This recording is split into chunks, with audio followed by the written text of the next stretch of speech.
রূপারানীর কাছ থেকে সত্যিটা জেনে ভিডিও করে নিল গীতা। সম্পূর্ণ জানতে ভিডিওটিতে একটি লাইক করে প্রথম থেকেই দেখতে থাকো।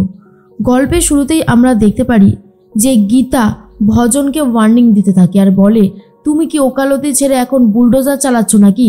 তোমাকে তো খুব একটা ভরসার বিশ্বাস করা যায় না। তুমি যে কি কি করতে পারো সেটা ঝলক তো আমি দেখেইছি, এবার আমি কি কি করব সেটা তুমি দেখবে। এরপর ভজনের জামার কলার ধরে বলে, খবরদার বলছি, এই বস্তি উচ্ছেদ করতে আসলে তোমরা কিন্তু কেউ বেঁচে এখান থেকে ফিরবে না। কথাটা ভালো করে মাথায় ঢুকিয়ে নাও ভজন মিত্তির, এরপরে আমি তোমাকে দেখে নেব। ভজন তখন বলে, এই তুই গায়ে হাত দিবি না কিন্তু। তখন গীতা বলে, তুমি জানো না কোর্টের ভেতরে আমার মুখ চলে আর কোর্টের বাইরে আমার হাত চলে, তাই আমার থেকে কিন্তু সাবধান। এরপরেই ভজন সেখান থেকে চলে যায় তার লোকজনকে নিয়ে। আর এর মধ্যেই গিনি তো চলে এসেছিল। গিনিকে দেখে স্বপ্নাদেবী বলে, গিনি তুই এখানে?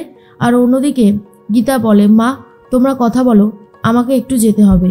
আর তখনই স্বপ্নাদেবী বলে, তুই কোথায় যাবি?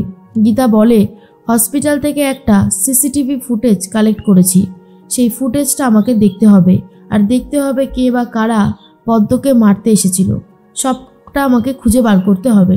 তাই আমি এখন একটা কম্পিউটারের দোকানে যাব। এই বলেই চলে যায় স্বস্তিককে নিয়ে। অন্যদিকে গিনি বলে, মা আমাকে ক্ষমা করে দাও, আমি আমার পাপের শাস্তি পেলাম, আমি আর তোমার জামাইয়ের সাথে থাকতে পারলাম না মা। কথাটা শোনার পরেই স্বপ্নাদেবী বলে, কেন রে মা, কি হয়েছে? জামাই কি আবার কিছু করেছে?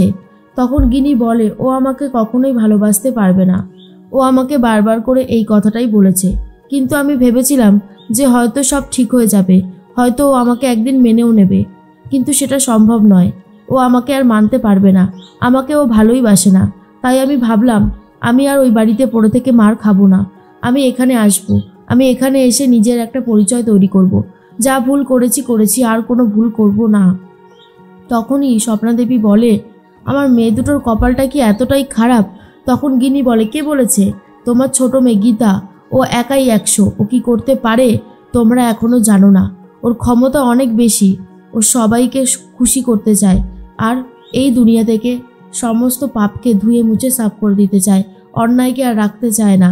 ওই পারবে সবটা ঠিক করতে, ওর মধ্যে সেই দম আমি আছে দেখেছি। আর এর মধ্যে দেখা যায় গীতা আর স্বস্তিক কম্পিউটারে সেই ভিডিওটা দেখতে শুরু করে, আর সেই ভিডিওটাতে বারবার করে সাদা পোশাক পরা ওয়ার্ড বয়কেই টার্গেট করেছে গীতার। বলে, যতদূর মনে হচ্ছে এই লোকটাই মেন কালপেট। এরপর আস্তে আস্তে পুরো ভিডিওটা যখন দেখে বুঝতে পেরে যায় যে পদ্মকে মারতে এই লোকটাই এসেছিল। স্বস্তিককে বলে, স্বস্তিকবাবু আপনি ভিডিওটা একটু পজ করুন তো। এরপর ছবিটা তুলে নেয়। স্বস্তিক তখন বলে, কি হলো? গীতা তখন বলে, ছবিটা তুলে নিলাম, এবার আমি সোশ্যাল মিডিয়াতেই ছবিটা ভাইরাল করে দেব। অন্যদিকে গীতার কাছে ফোন এসেছে। গীতাকে কেউ ফোন করে থ্রেট করতে থাকে আর বলে, পদ্মর কেসটা থেকে সরে না গেলে জীবন সরে যাবে কিন্তু। এর মধ্যে গীতা বলে, আমিও দেখতে চাই কি করে সম্ভব।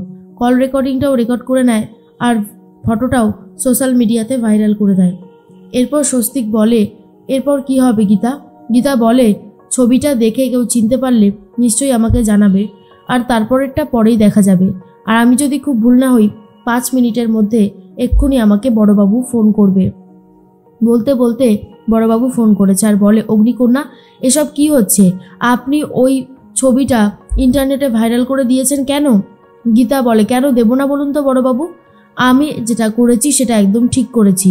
সমাজে যে সমস্ত মানুষগুলো ঘুরে বেড়াচ্ছে সেই সমস্ত মানুষদের মধ্যেও যে কিছু নোংরা চরিত্রের মানুষ আছে সেটা তো জানাটা খুব দরকার, কারণ দিনের শেষে একটাই কথা, উই ওয়ান্ট জাস্টিস। আপনি বুঝতে পেরেছেন নিশ্চয়ই, আশা করি আমি ঠিক কি বলতে চেয়েছি। এর মধ্যেই বড়বাবু ফোনটা কেটে দেয়। তখনই গীতা বলে, আমি খুব ভালো মতনই জানতাম বড়বাবু আমায় ফোন করবেই, আর এবারে আমি থানায় যাব। স্বস্তিক তখন বলে, আমি সত্যি বুঝতে পারছি না কেসটা কে ঘটাচ্ছে আর কেনই বা ঘটাচ্ছে। গীতা বলে, এই কেসটা এরপরে দিনের আলোর মতন পরিষ্কার হয়ে যাবে, তখন আপনি আশা করি সবটা বুঝতে পেরে যাবেন। এর মধ্যেই গীতা চলে যায় বড়বাবুর কাছে, আর বড়বাবু তখন বলে, অগ্নিকন্যা আমি জানতাম যে আপনি সত্যের পক্ষে আছেন, কিন্তু এভাবে যে আপনি কেসটাকে মিথ্যে ধামাচাপা দিতে চাইবেন এটা আমি স্বপ্নেও ভাবতে পারিনি। গীতা বলে, বড়বাবু আমিও তো এটা ভাবতে পারিনি যে পঙ্কজ খাসনবিশ কিনা এই রকম ব্যবহার করবে। সত্যি বড়বাবু আপনি কি বুঝতে পারছেন না কোনটা সত্যি কোনটা মিথ্যে? এই কেস তো অনেক পরিষ্কার। এই কেসে তো পুরো মোটিভটা বোঝাই যাচ্ছে যে এখানে অগ্নিজিৎ মুখার্জিকে ফাঁসানোর জন্য শুধুমাত্র এই স্টেপটা নেওয়া হয়েছে। আর উনি সত্যি চলমান ইনস্টিটিউশন, সেটা তো আর কেউ অস্বীকার করতে পারবে না। মানুষটাকে ফাঁসানো হচ্ছে বড়বাবু, আর আমি এটারই বিপরীতে। আমি কোনোভাবেই কোনো কিছুতে বিশ্বাস করি না যে অগ্নিজিৎ মুখার্জি পদ্মকে মারতে চেয়েছিল। তখনই পঙ্কজ খাসনবিশ বলে, আসলে আপনি একটু শ্বশুরবাড়ির প্রতি বেশি দুর্বল হয়ে পড়েছেন, তাই জন্য এই কেসটা ধামাচাপা দিতে চাইছেন। তখনই গীতা বলে, কোনো কেসই আমি ধামাচাপা দিতে শিখিনি আর শিখবও না। এর মধ্যে বড়বাবু বলে, আপনি ওই ছবিটা ভাইরাল করলেন কেন বলুন তো? গীতা বলে, বেশ করেছি, কারণ ওই ছবিটাই হলো মেন কারণ, আর ওই লোকটাকে খুঁজে বার করাটা দরকার, সেই জন্যই ছবিটা ভাইরাল করেছে। আর আপনি অডিওটা শুনেছেন তো? এখনও বুঝতে পারছেন না যে এই কেসটা কেউ বা কারা ধামাচাপা দিতে চাইছে? আমি তো সেই সত্যিটা খুঁজে বার করবই বড়বাবু। কিরণকান্তি ব্যানার্জিকে বলে দেবেন যে ওর দিন শেষ হয়ে আসছে। তখনই বড়বাবু বলে, 1 মিনিট অগ্নিকন্যা, কিরণকান্তি ব্যানার্জির দাবিদার আমি নই, আশা করি আপনি বুঝতে পেরেছেন। এরপর গীতা চলে যায়। তখনই ঢালি বলে, স্যার কি বলে গেল গীতা?